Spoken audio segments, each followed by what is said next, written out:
Order and we'll stand for our pledge. I pledge allegiance to the flag of the United States of America and to the republic for which it stands, one nation, under God, indivisible, with liberty and justice for all. Always feel like I'm supposed to salute afterwards. I usually say amen at the end. Going to the 4-H pledge. First item is the review and approval of today's agenda. So moved. Second. Joan and Warren. Nothing else. All those in favor say aye. Aye. Aye. Those opposed. Motion carries. Next is our consent items. I believe there are 3 listed there. Any questions concerning any of those? No. Motion to approve? That's the cheapest one we've had in a long time. I'll move. It is. I'll move. We've got a motion and a second from Warren. All right. Any further discussion? If not, all those in favor say aye. Aye. Aye. Those opposed, motion carries. Okay, County Board Member Issue Forum. Paul? Very little. So other than a few phone calls, I have nothing to add today. Very good. Warren? Well, we had a big session yesterday at the roundabout. We did. A windy day. I was quite impressed by Holly's little presentation. Very, very, very good. I was going to ask. Exceptional. Yeah, well, and that's her role with MnDOT is some PR Yep, stuff. towards zero death. Yep. And she was good. Anyway, we had last Monday we had Tri-County Corrections. Am I looking? I'm not looking. I'm looking at the watershed thing. That was on Monday. The Water District. Okay. Okay. The report on the Clay County judges ruling that everything's in place and ready to fly in as far as formation of the district. In fact, she even authorized payment of the mailing for the notices to go out to the public, and then of course now we find out that they're just going to pass the bill back on to us, but it'll run through the court rather than for us and for the district first. We had formally voted for officers. Lucas Spaeth, who is the water and light person in the city of Alston, was elected chair. He was acting chair, and this is official now. And Don Martadome, I don't know how he got it, but he's vice chair. He's going to be the new commissioner in Clay County. And I don't know quite how he got to that elevation, but so be it. You must have volunteered.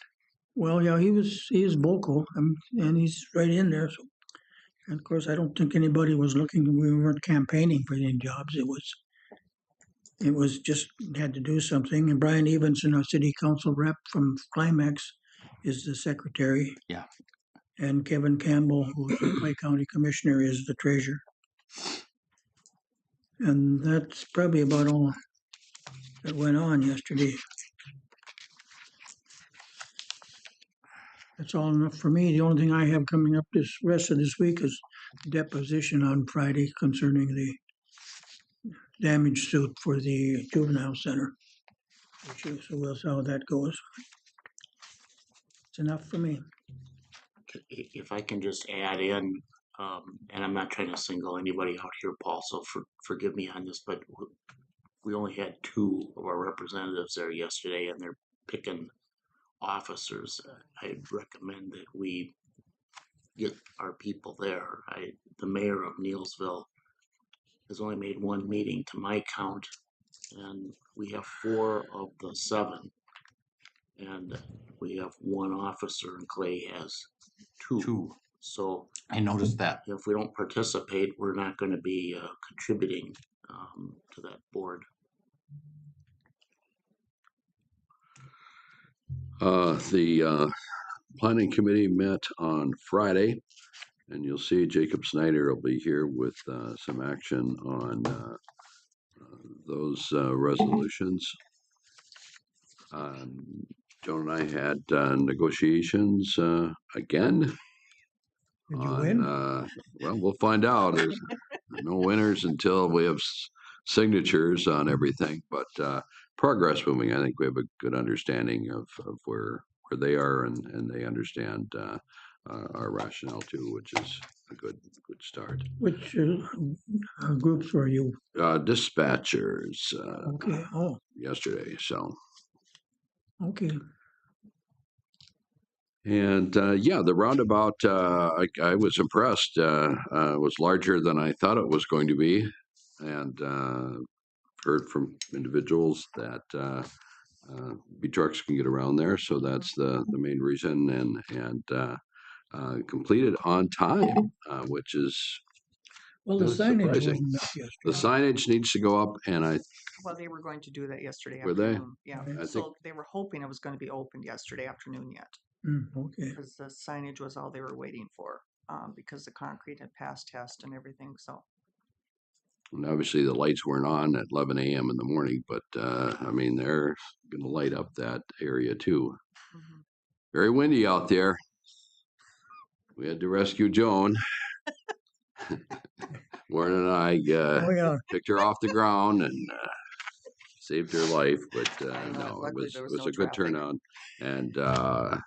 And Holly was a fantastic speaker. I mean, from all the incidences, travesties that's happened over the number of years, it was heartwarming to hear her story of an individual who kind of walked away, but has suffered for that. Her life has been changed as Mhm. far as having to learn how to read and everything. It was amazing, and the huge concussions that people get from those crashes. I mean, it's crazy. She's talking about her ear. Was it actually Yes. severed or something? Yeah, That because was- because the passenger was not belted, Yeah. so when she got hit, she flew up against Holly. It was interesting, and with a lot of things, I mean, there's a lot of cost involved putting this up. But she stated that over the years, her medical costs exceed what it cost to build that today. Yep. So a lot to be said there. Mhm. And then Wednesday, there's a candidate forum here in Crookston, hosted by UMC, and that'll be city council, school board, commissioners, and I think some district offices. So if people can make that would be a good thing. Joan? So I had couple shack meetings. One of them was we've done like every quarter. It's the 3 C's. It's coffee, conversation, and consideration. It's kind of similar to what AMC did during COVID with coffee in the morning.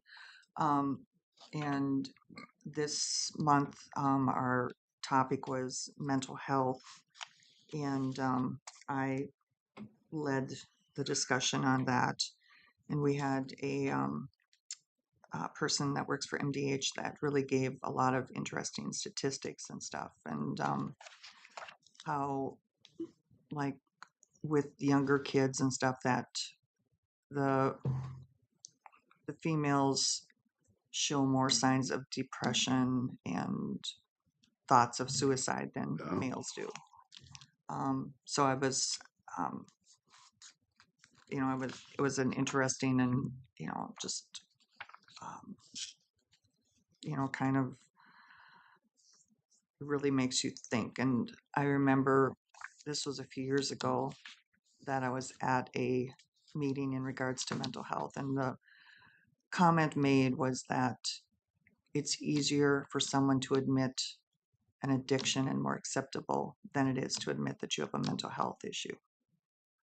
And I think it's still, it's the dial has moved a little bit, but It's still there. Mhm, yeah.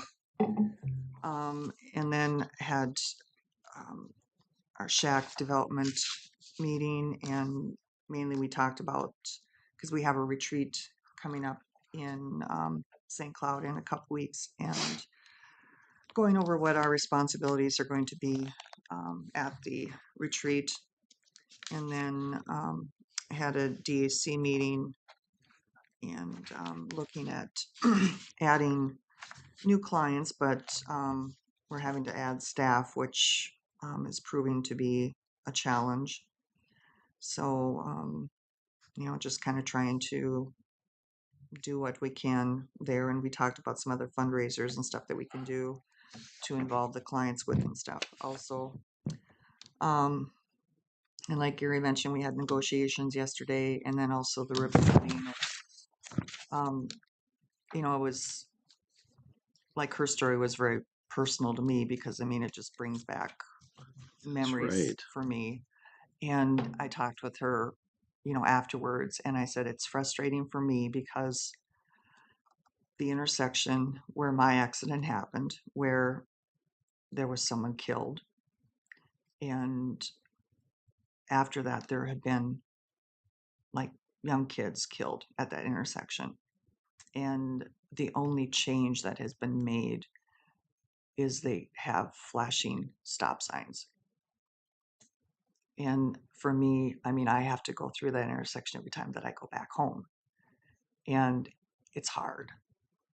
But it's just, and the medical costs, I can totally, because I had kept track of how much all my medical bills were. And, initially the car insurance covered it, but then, it got to the point of where, I used up all my benefits, and just, it like the saying of how your life can change in a few seconds is so very, very true. And, it's not just the physical, but it's also the mental, issues that you deal with. So, it was, it really, brought back a lot of memories for me yesterday. So, but yeah, the roundabout looks great, and kudos to Rich for getting all the necessary people at the table. I'm glad you said that because I'm not sure if we would have been able to. It would have been a stretch to have to finance an entire project. Well, and then plus just the size of it, to make sure that these semis can get through there, Yeah. and the farm equipment. That was a huge piece right there, because initially I know all the pushback I heard was, well, how are we supposed to get through there with farm equipment? And as we're standing out there yesterday, there's combines going on the other roads and stuff, and it's just to bring all those people together, and to design it to be able for the people that use those roads to navigate it safely, efficiently. It I think it's a really good project. Well, very good. I believe Jacob Snyder is on, but he's not scheduled till 8:30. I could use a reloader. Chuck, can you look that telephone number up of that person, Michael, the mayor, This one? Michael Bird, Oh, yeah, telephone number, and I'll call him. okay, Because I'm the one that pushed his name, On recess. okay. and I will call him, or I'll go see him, and I'll encourage him more. Meetings are gonna be the last Monday of each month, 8:30 in Halsted.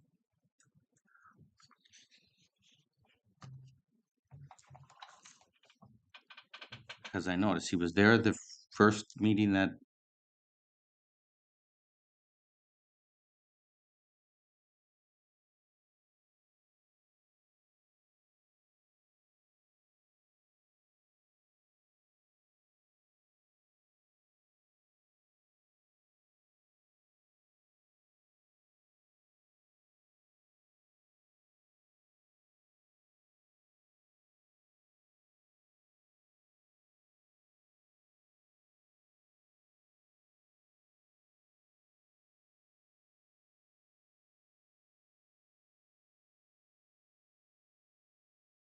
The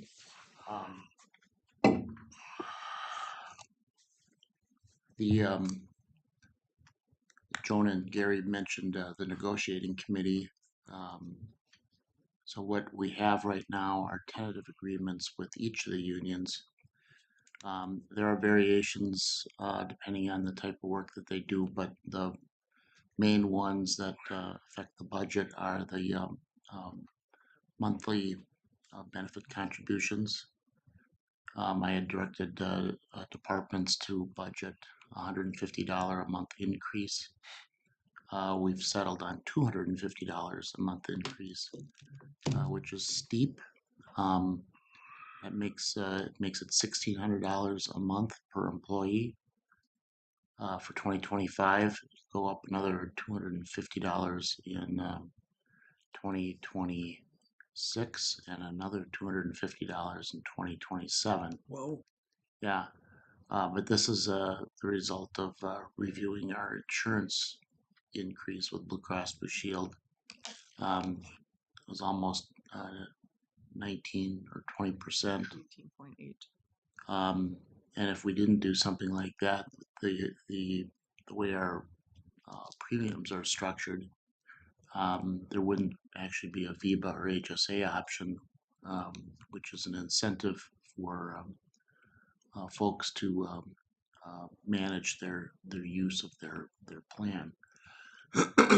So I'm having a follow-up conversation with HR about maybe looking at another option there, whether it's next year or after, simply to try to manage the health insurance a little bit better. I will say that, when we went to the composite rate 3 years ago, that's helped us attract and retain employees. It's also increased our pool by about half, or twice as much now. So we bring families in. So we may still see some benefit to that in terms of claims. There's more people that can have claims, but I would think our renewals could be positively affected by having a larger, younger, or healthier group. So we're just going to have to wait and see. We do have caps on 2025's premium. We have caps on each year for the 3-year agreement we have with Blue Cross Blue Shield. We also got the peak numbers back, which is for the law enforcement health insurance. Those did not go up, but we agreed, as we typically do, with all the groups, the same level of benefits. So they also see that same contribution. The cost of living adjustments for next year, 3.5%, which is what departments were directed to budget. So what they'll do now is go and actually calculate each individual employee. So there'll be some changes. It's 4.25% for 2026 and 5% for 2027, which, as we went through negotiations, we were often asked for higher upfront COLAs, but we ended up with this increase within the highest COLA in the 3rd year, which happens to coincide with the year our first year our jail bond payments are complete. We won't have to levy for those, so we'll have a little bit of room to deal with that, and it got us agreements here before the budget cycle is done, which I wasn't really expecting, but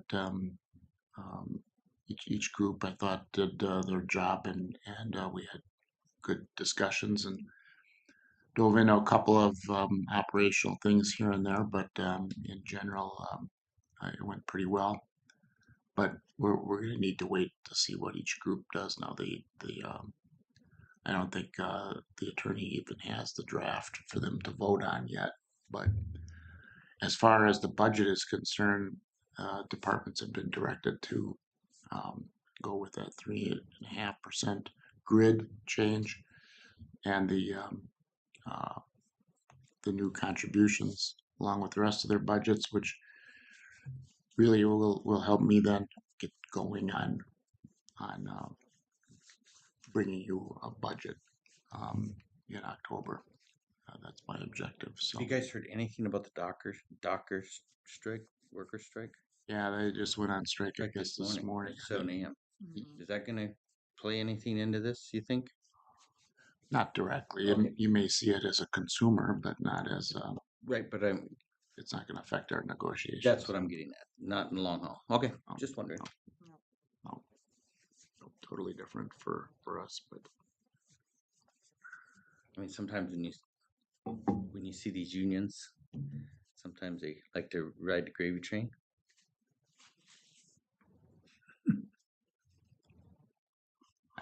I'm not familiar with the issues that they're striking about. Yeah, me neither. I'm just saying that unions are unions. We're about as far away from a port as we can True. be, but Different automation, I think it's a concern for them that they would Right. be AI. robots. It's AI and robots, yes. different type of work. Yep. So yeah, I don't have a whole lot else. I have had some follow-up conversations with Abdo as we get their start going, and I may need to be looking at how we've been handling our ARPA money.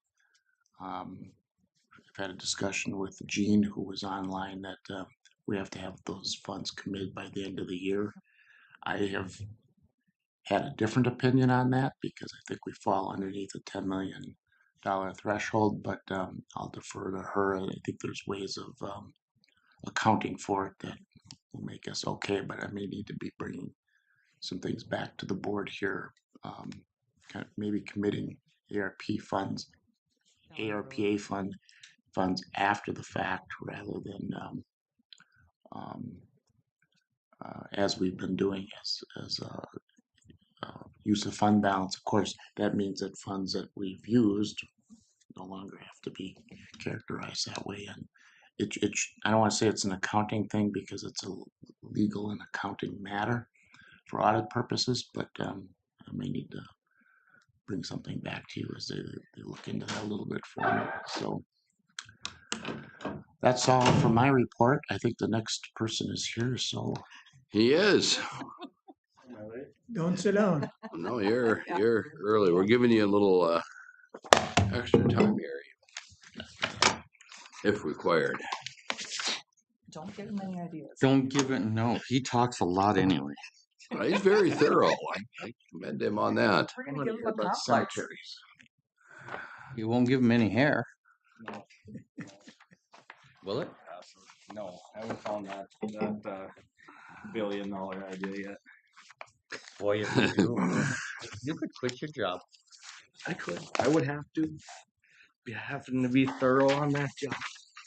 There you go, Joe. When you start growing hair, we'll know when you don't show up for work. That'll be the key. I don't even know what hairstyle I'd go with if I could. Really? It's been so long. Been so Probably a long. center part. Oh my gracious. Gonna have a little pigtail. No, I wouldn't do that. Good. I don't No know if man bun or anything like I that. don't know if I Come talked to you. Okay, a few action items. Morning, everyone. Morning. First thing I have is in front of you is a preliminary plat for Kongsvinger Cemetery. This cemetery is going to be located on a 2.5 acre tract of land on parcel 18.00006.05, section 2, Esther Township. The cemetery would create 208 grave sites. Much of the site is already active grave sites. As you can see in front of you, the plat, there is an active cemetery that's kind of just dotted around to the west side of the proposal. So it'd be to add 208 grave sites to that cemetery. Each plot is planned to be 4 feet by 12 feet in size. There aren't any wetlands located on the site. It is in a rural setting. Church is located on the adjacent parcel to the north. That parcel number is Other end, other side of the- 18.00009.00. This is in our agricultural district. Cemeteries are a There it permitted is. principal use. But it is also located in our 100-year floodplain overlay district. So Esther Township, much of Esther Township is located in the floodplain district. This is on the northwest quarter of Section 2. And all the water in the northwest portion of our county typically flows to that northwest through ditches and then eventually spilling into the Red River. So there is a ring dike that has been constructed surrounding the both parcels, the church parcel as well as the cemetery parcel. The thing with the ring dikes, unless they're certified Army Corps engineer and go through that process with FEMA, they still are technically in the 100-year floodplain.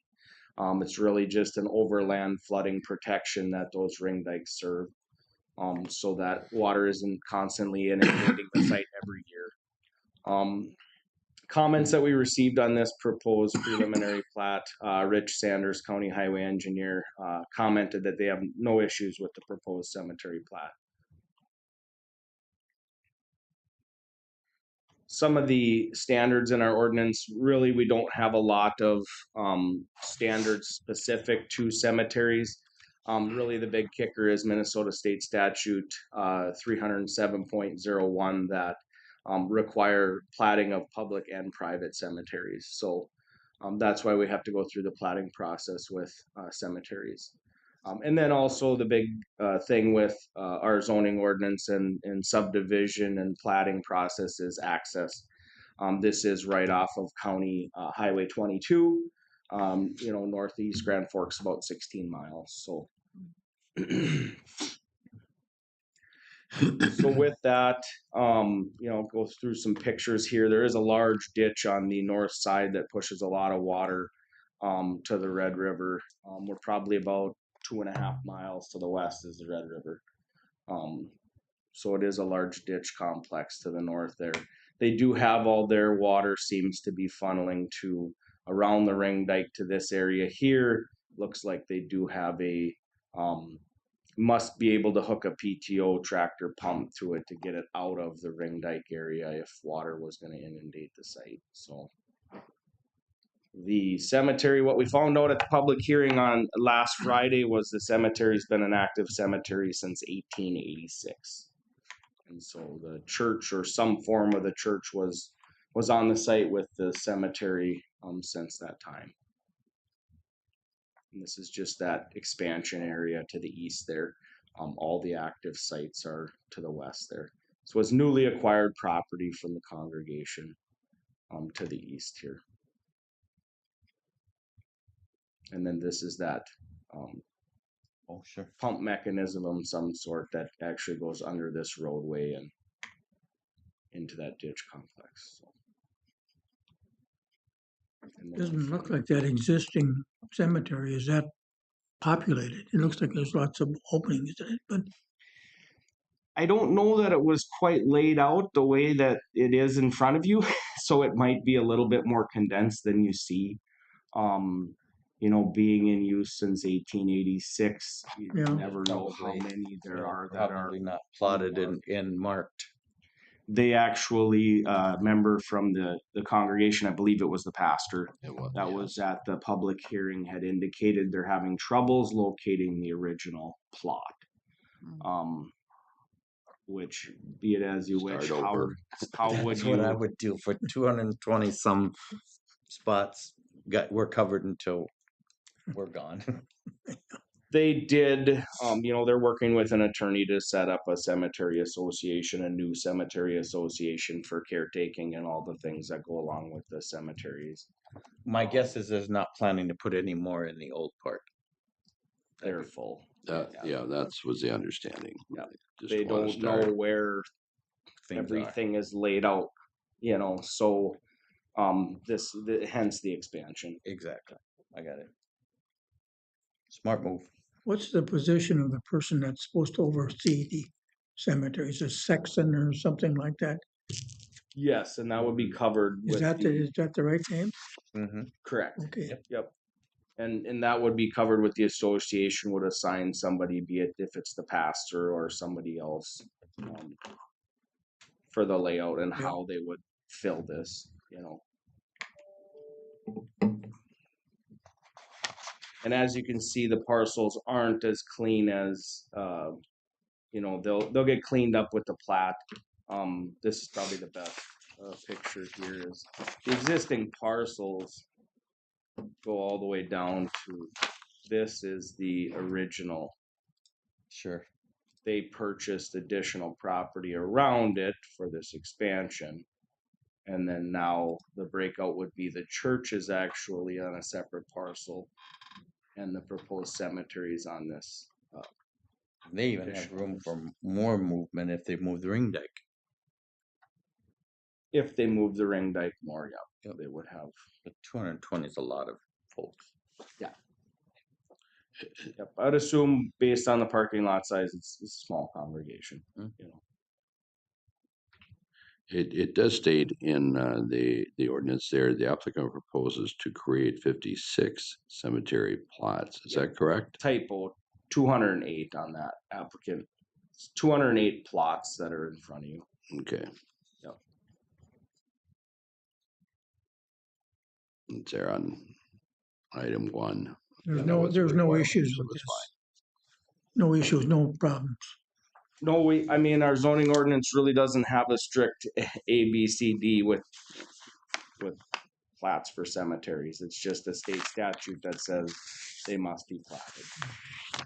They're laid out, they got the room to do it, they're not right up on a property lot line, then seems to just follow suit with the site use that's already existing.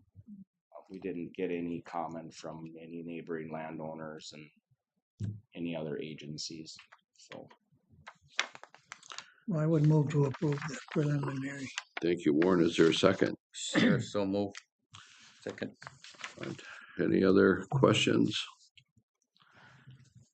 If not, all those in favor say aye. Aye. Aye.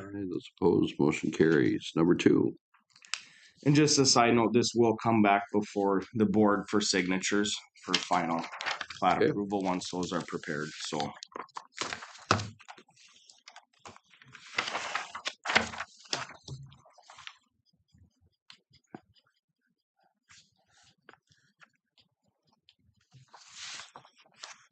Okay, second action item I have in front of the board today is conditional use permit. Applicant is Chris Mills. Request is to have a septic system tied to a shed. Parcel number 45.00563.00.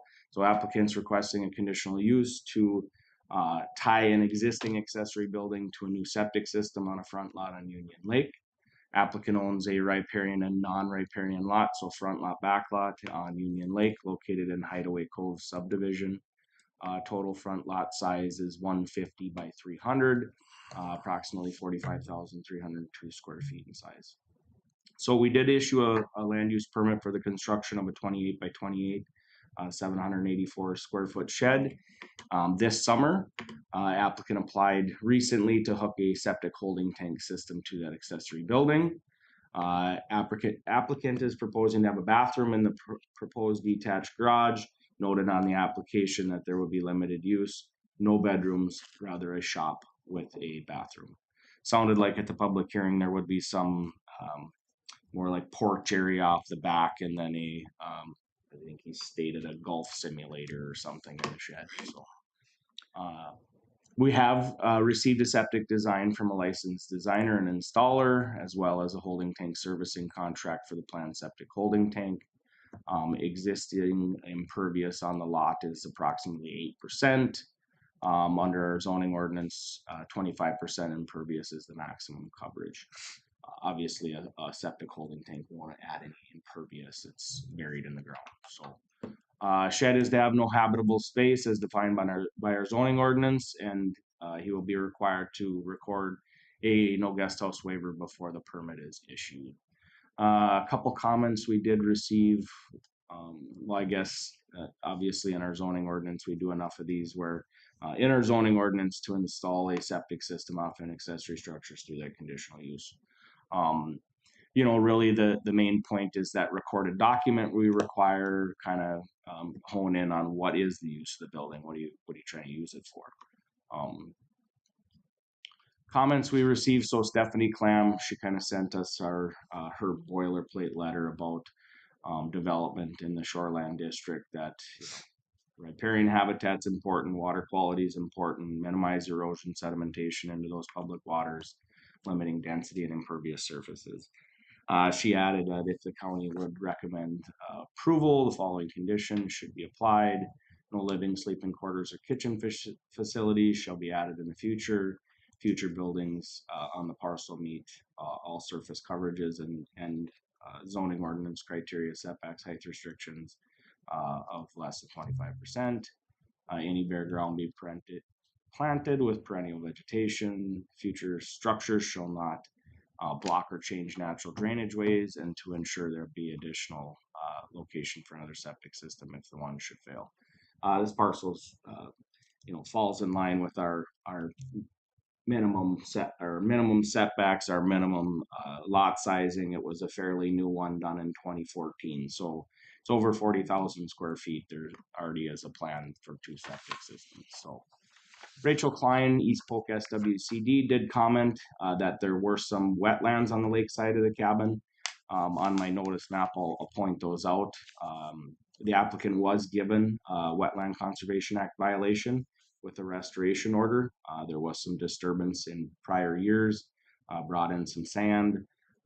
That has been taken care of. They contacted the DNR conservation officer to let them know the restoration order was completed, and the area they disturbed was basically left back to natural vegetation to grow in.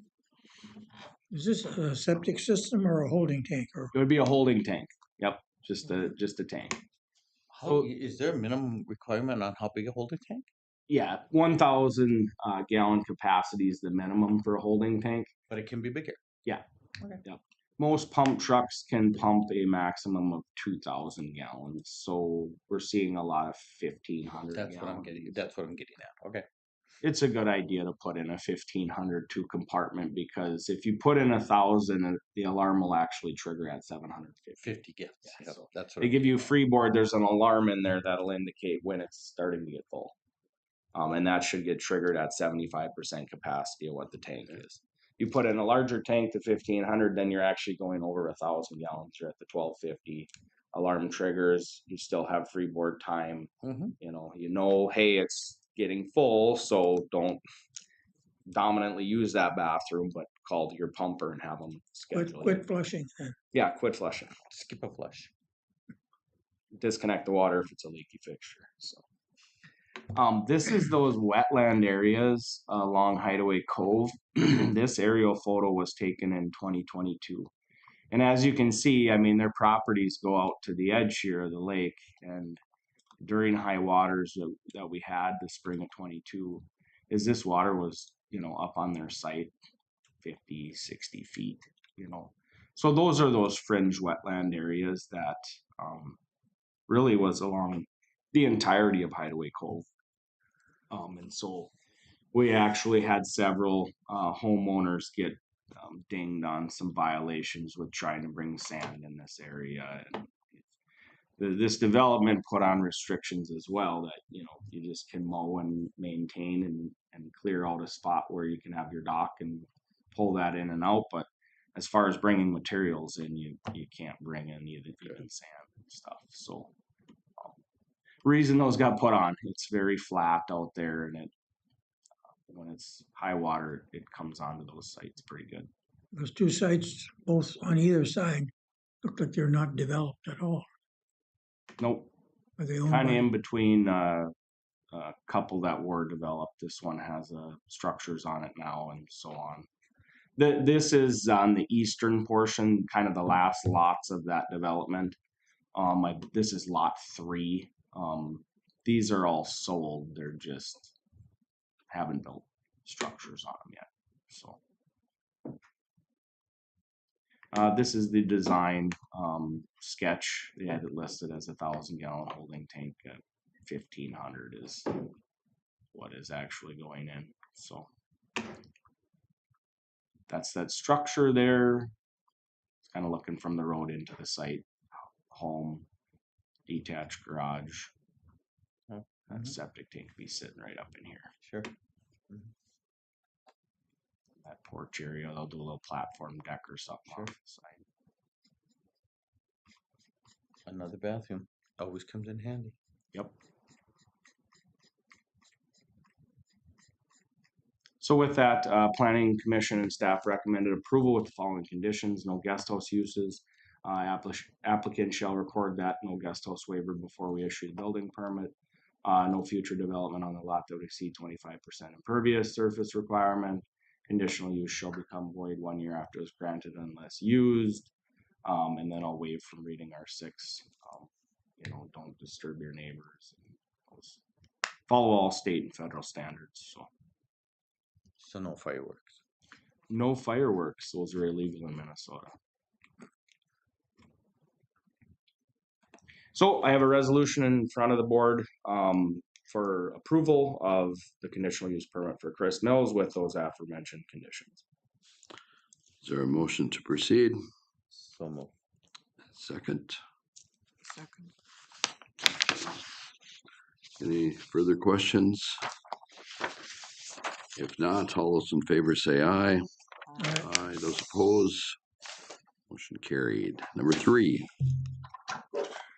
Number 3 is a conditional use permit for a very similar request from Dennis Schneider, shed tied to septic system, parcel 74.00583.00.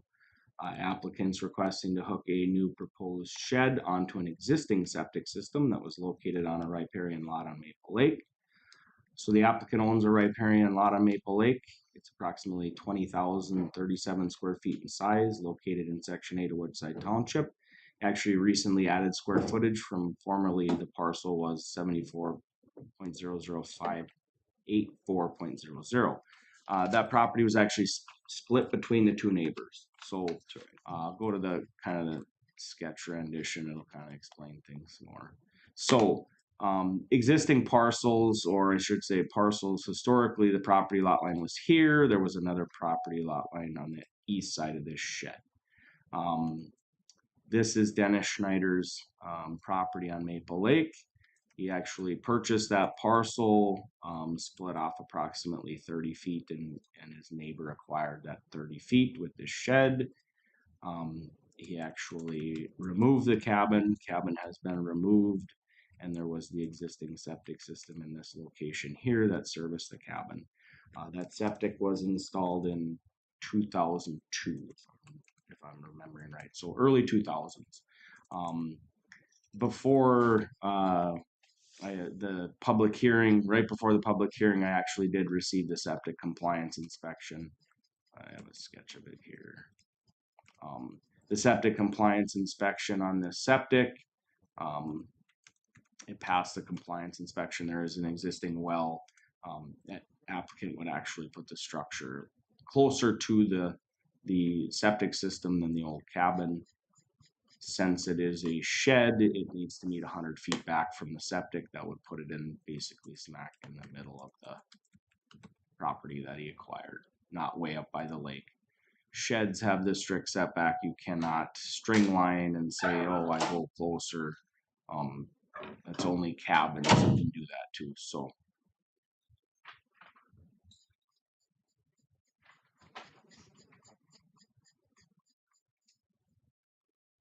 So with that, the applicant's proposing to construct a 20 by 24, so 480 square feet in size. It's planned to be a porch, bathroom, and a storage area. There is an existing 10 by 12 shed on his parcel. So they would be at the maximum 2 accessory outbuildings on that property. In order to tie the septic system, we must have those 2 passing compliance inspections. We've got those. The cabin is on a compliant septic system, and the septic system they're planning to hook into is a compliant system as well. Impervious surface coverage is approximately 16%. So he's going to hook the new cabin to this existing sewer. No, it's actually a shed with Right, a porch. that's what I meant. Yep. Shed. Yep. To this existing sewer system. Correct. Got it. Yep. utilize the existing 1,500 gallon septic tank, and then it's an actually above ground pump system, an at-grade system. So, it's planned to be a screen porch with storage uses and a bathroom in it. It's to have no habitable space, no bedrooms, no kitchen, and this will be addressed through that no guest house waiver that needs to be recorded with the property deed. Stephanie Clamdy, in our area hydrologist, basically sent us her boilerplate letter about minimizing erosion and sedimentation into public waters, limiting the density and impervious surfaces, no living quarters, sleeping quarters, kitchen facilities, 25% coverage and all setbacks met. Any bare ground be planted with perennial vegetation, not to block or change natural drainage ways so that associated septic system doesn't block any of those. Well, it's already existing. So, and ensure that the parcel has an additional location for another septic system if this one should fail. The quick and easy on if it fails is you cap the tank and then you're on a holding tank, so you don't always have to have, this does have a discharge area. You know what I mean? Is this already it was set up for a cabin. So it has that pump and it won't need to pump it. Like, hey, it gets full, I need to pump it. They'll pump it on once every 3 year frequency. So the only other thing I'll mention about this request is the applicant did, and this is his statement basically, that this shed will be utilized with bathroom and toilet, shower, sink. It will also have storage closets. The rest will be a screened patio, 2 sliding doors, get away from the bugs, weather elements. And during the winter, it will be for storage purposes, lawn furniture and other items. So this is the layout. This is kind of where he laid the system out, or the plan shed out. Actually had to restake everything because this is the edge of that septic tank. We have a minimum setback of 10 feet from the new building. That pushes this about 6 feet this way. This over here needs to move a couple feet this way. So restaked everything out. He verified that there would be no problem with putting it there. We'll do some base prep and move it 10 feet. It meets the lake setbacks, side yard setbacks. It meets all setbacks. Just has to kind of slide away from the septic tank a little more. View from looking at the lake, roads to our back. This kind of would be the edge of that patio porch area. This big thing is you didn't want to remove any trees. So the closer you get to the trees, the more likely you're either going to kill them or have to remove them. So had plenty of feet to slide 5-6 feet forward. So really no trees out in front of them here. So, and this is that it had been surveyed. So when he acquired it, they surveyed it to make sure that everything was going to this neighbor, that neighbor. That's already been sitting up at the recorder's office for processing. So, and this is that existing septic system. So with that, Planning Commission and staff recommended approval with several conditions. No guest house waiver shall be signed with the property deed before the building permit's issued. No future development on the lot that would exceed 25% impervious surface requirements. Applicant shall have septic compliance inspections conducted to validate the 2 existing septics. I already checked that box. Structure must meet the minimum 10 feet setback off an existing septic tank and 20 feet off the existing drain field. And then the conditional use will become void 1 year after it was granted unless used. Away from reading the other 6 standards unless somebody would like me to. With that, I have a resolution for approval of conditional use permit for Dennis Schneider to construct an accessory structure and hook that to an existing septic system with those aforementioned conditions. I so move. We have a motion. Is there a second?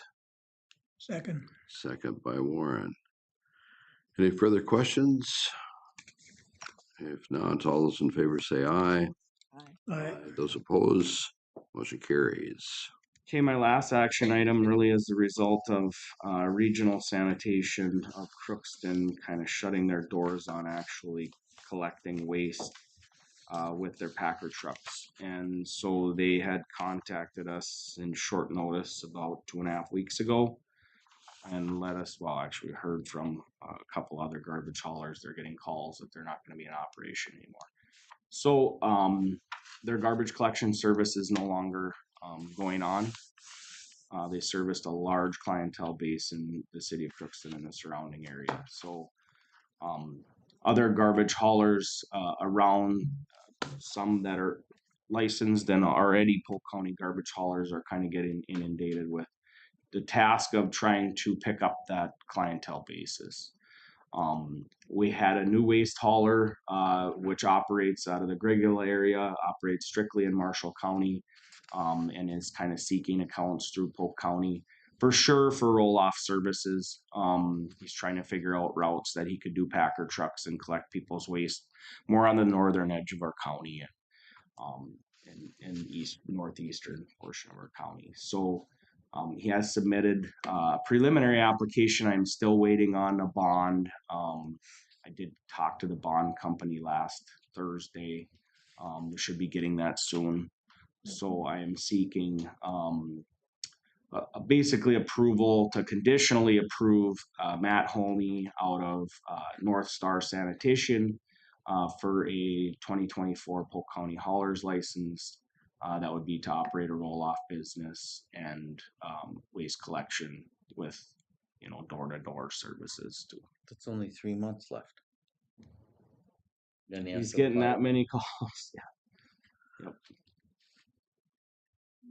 Yeah, it's a yearly annual license. We do it. Typically, I'm bringing these, or John, beginning of December, to try to get these businesses licensed going into the following calendar year. So All of this waste would go to Boston, would it not? all of this waste would come into Polk County facilities. Yep, but most likely where he's getting calls, it would come to the Crookston transfer station, come through that facility. But on the eastern portion, he would drop down and drop it off at the incinerator.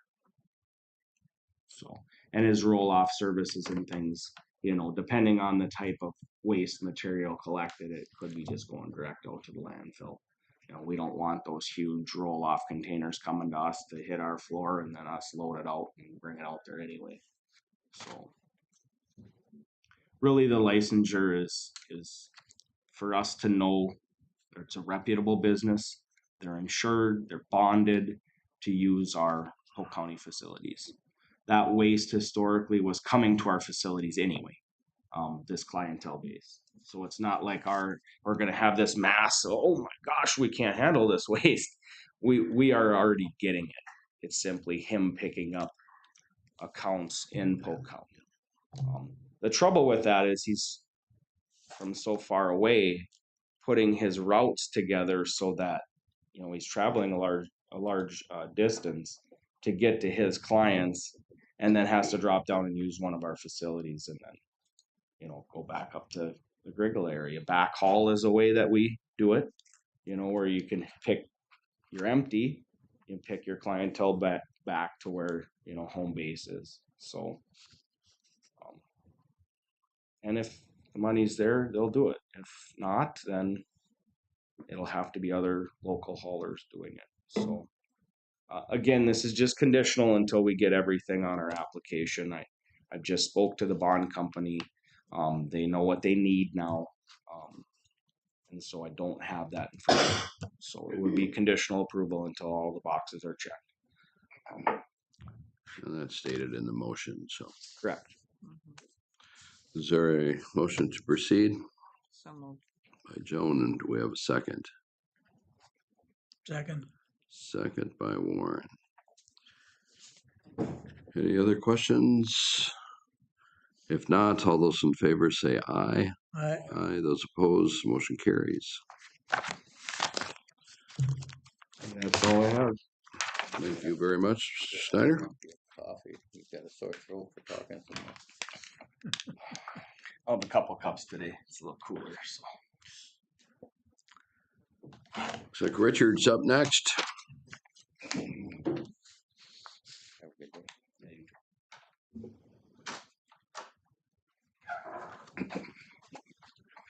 Morning, everyone. Morning. I've got is just short and sweet. Scroll down to the item, Excuse me? the mouse. Oh, The mouse. Scroll. All righty. Okay, a few weeks back, we did fill our lead custodian position with one of our in-house folks. And so we'd like to fill that position, that open position with a custodian one. And so I guess with that said, just request from you folks to move forward with filling that vacant custodian one position in the facilities department. I move to do that. thank you, Warren. Is there a second? Second, Paul? you have somebody? There's some interest. Good. Yeah. Awesome. All those in favor say aye. Aye. Those opposed, motion carries. Okay, that was awesome. Hey, thank you. Moving along. Have a good day. Anything you want me to know prior to Friday's deposition? Friday's deposition. Yeah, I get grilled here apparently. You don't can't. talk about this at a public meeting, Warren, you just don't. Sorry. Okay, we won't. Okay, I'm unaware of what you're talking about, so. All right. Have a good day. Okay, the only other item on the agenda was budget. I don't know if you have any additional I don't really, other than, kind of the we'll get back to you in Process October. now. If you have any thoughts or concerns, always let me know. Our next get together is, 2 weeks. the 15th. I'll be here. Okay, And we also have that township meeting that evening at 7 p.m. at the Eagles on the 15th. Don't forget, you have the AMC District 3 on the 17th. On the Right, 17th, following I got that it. week, right? And that's in East Grand Forks, Mhm. We are the American host. Legion. At 12 or at 8 to 12. Yep, usually the chair does a welcome, just so you know. I gotta prepare for that. Welcome. Well, we can certainly do that. And then I think the mediation is still set for October 21st. I have it as a hold on my calendar. I've got it on a hold too. I haven't heard any follow-up from the Pemberton, but we'll just wait for that. And the Vikings are on the way to London I believe they leave tomorrow. today. So They almost, I didn't listen to them all season, and I listened to them, and they almost had a catastrophe They made it more interesting than they needed. that they needed to. They were way ahead, and then all of a sudden, are they the only team 4-0? Seattle lost. Chiefs. Chiefs are still in there. Well, it's good to be in the top two, I think. You look back at the Sunday game and the real issue started when that guy blew the punt. I mean, that gave Yeah, a Gave little away a touchdown. momentum is very important in sports. Yeah, I agree. Okay, if not.